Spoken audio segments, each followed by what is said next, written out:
Assalamualaikum warahmatullahi wabarakatuh. Berjumpa kembali bersama saya Nur Fadilah.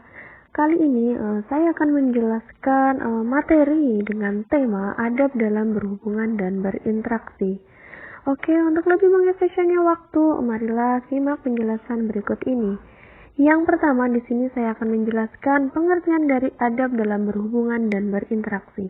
Di sini dapat disimpulkan bahwa adab dalam berhubungan dan berinteraksi itu merupakan sebuah norma atau aturan yang telah ditetapkan, yang mana norma atau aturan ini berdasarkan aturan agama, jadi dipandang dari sudut agama, yang mana adab ini dijadikan suatu acuan atau panduan umat manusia ketika bertingkah laku, bertindak, ketika melakukan hubungan atau interaksi terhadap orang lain, seperti itu.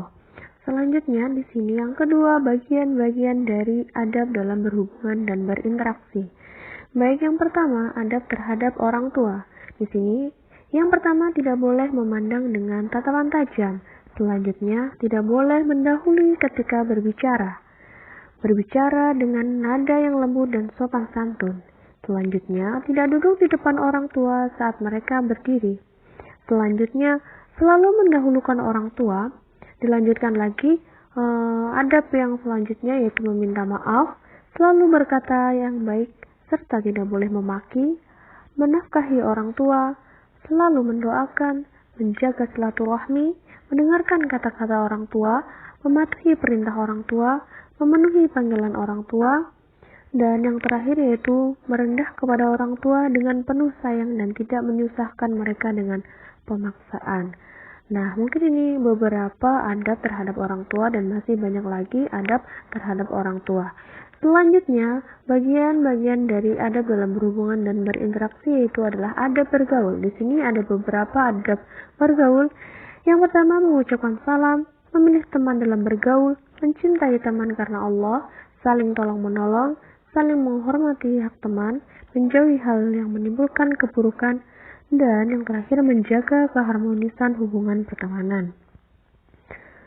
Selanjutnya di sini dilanjutkan dengan adab bertamu. Di sini ada beberapa adab bertamu. Yang pertama, berkunjung ke rumah orang dengan niat yang baik.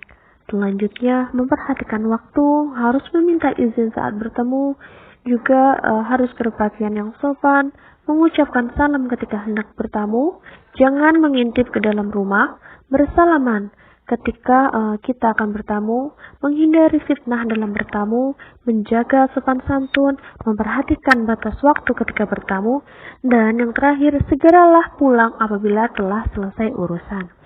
Oke, selanjutnya di sini adab menerima tamu.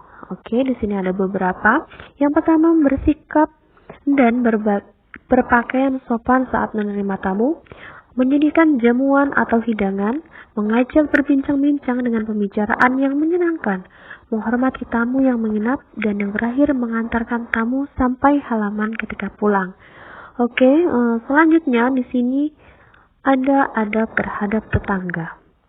Nah, yang pertama kita harus menghormati dan berbuat baik kepada tetangga, bergembira jika tetangga kita mendapat kebaikan dan kebahagiaan, serta kita juga harus menjauhi sikap dengki. Selanjutnya, saat musibah melanda tetangga, sebisa mungkin kita membantunya. Menghindari sikap yang dapat menyebabkan tetangga kita merasa tersakiti. Selanjutnya, kunjungilah tetangga pada hari raya dan sambutlah undangannya jika dia mengundang kita.